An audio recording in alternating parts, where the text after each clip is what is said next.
Welcome to This Explainer. I am absolutely thrilled you're here today.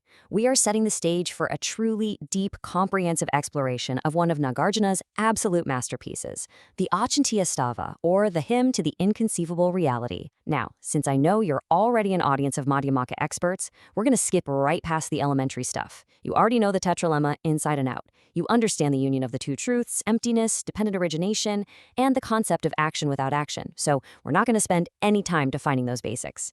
Instead, we're looking at how Nāgārjuna weaves those exact concepts into an incredible tapestry of devotion and poetry. Think of this explainer as our grand introduction to what will be a 7-part series. We're going to unpack all 59 verses across 5 deep dive parts and then wrap the whole thing up with a final conclusion. To immediately immerse us in the profoundly devotional tone of this text, just listen to how Nāgārjuna opens the hymn in verse 1. He says, "I bow down to the inconceivable, incomparable Buddha whose knowledge is unequaled." Right out of the gate, we are clearly not looking at some dry clinical deconstruction of reality, right? We are witnessing a profound act of reverence. But as we're going to see, this isn't mere blind faith. It's a reverence for the ultimate reality, the Dharma Dhatu itself, which the Buddha perfectly embodies.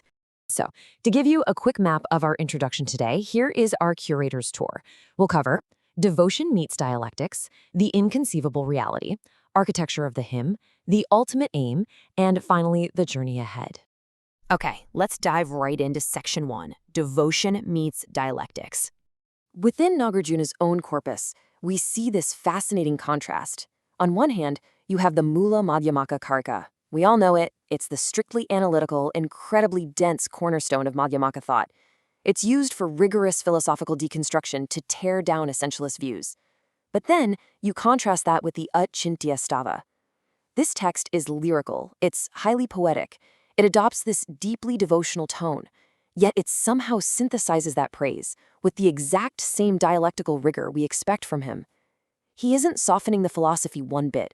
He's illuminating it through vivid imagery and heartfelt praise, which makes these profound insights on the union of the two truths accessible on a completely different pedagogical level. Moving on to section 2, the inconceivable reality. When Nāgārjuna titles this the Hymn to the Inconceivable, he obviously isn't just saying it's a tough concept to grasp. As experts, you know that inconceivable points directly to the Dharma Dhatu.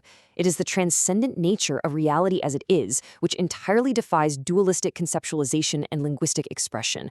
It exists completely beyond the grasp of our ordinary conditioned dualistic consciousness. So he's addressing the Buddha not merely as a historical figure, but literally as the very embodiment of the union of the two truths, that inseparable awakened wisdom and compassion. This is where it gets really brilliant. Look at how Nāgārjuna maps the Buddha's nature onto reality itself through the Trikaya. He equates the Dharmakaya with the Dharma Dhatu, the ultimate truth, the boundless ground where all phenomena arise interdependently yet remain entirely empty of inherent existence.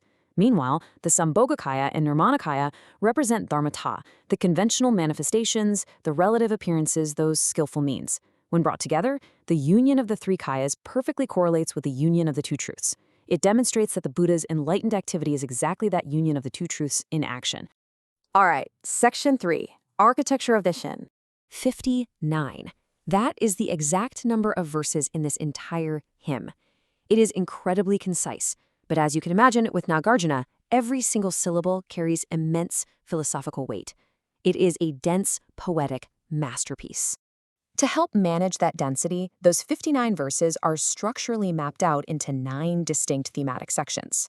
The first 3 sections cover the core teachings, conventional causation, and the relativity of all opposites. We then transition into the root of suffering, the middle way, and the emptiness of any first cause or creator. Finally, sections 7 through 9 culminate in awakening to suchness, clarifying the union of the two truths, and praising the Buddha's skillful means. Having this mental roadmap tells us exactly where Nāgārjuna is leading us as we go through the series.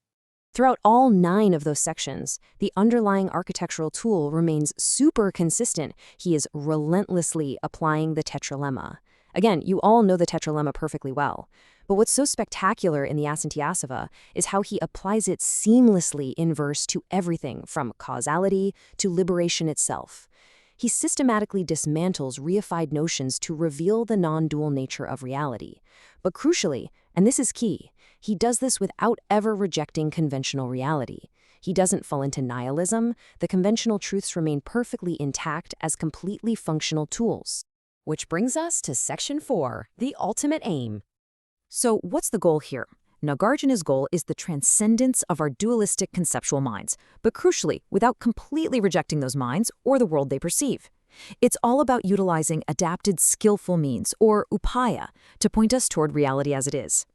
The text aims to reveal that nirvana is not some distant escape hatch, but the true, unreified nature of samsara right here and now. And underlying all of this is the bodhisattva ideal. He concludes the hymn by dedicating the merit so that all beings may achieve collective liberation. It's just this perfect synthesis of high-level philosophy and limitless compassion. Let's take a quick second to highlight why this actually matters for a practitioner. The ultimate aim is what we call the union of the two truths in action. It's the ability to live happily and effectively in this interconnected, illusory world. It means acting conventionally, saving beings, practicing virtues, engaging with the world, without acting in absolute terms. You don't absolutely apprehend the actor, the action, or the object. You act, fully aware of the dreamlike nature of the spheres of activity. To prove just how uncompromising he is about preventing us from grasping at absolutes, listen to verse 36. Even the abstraction through which Śūnyatā is conceived, you have declared non-existent.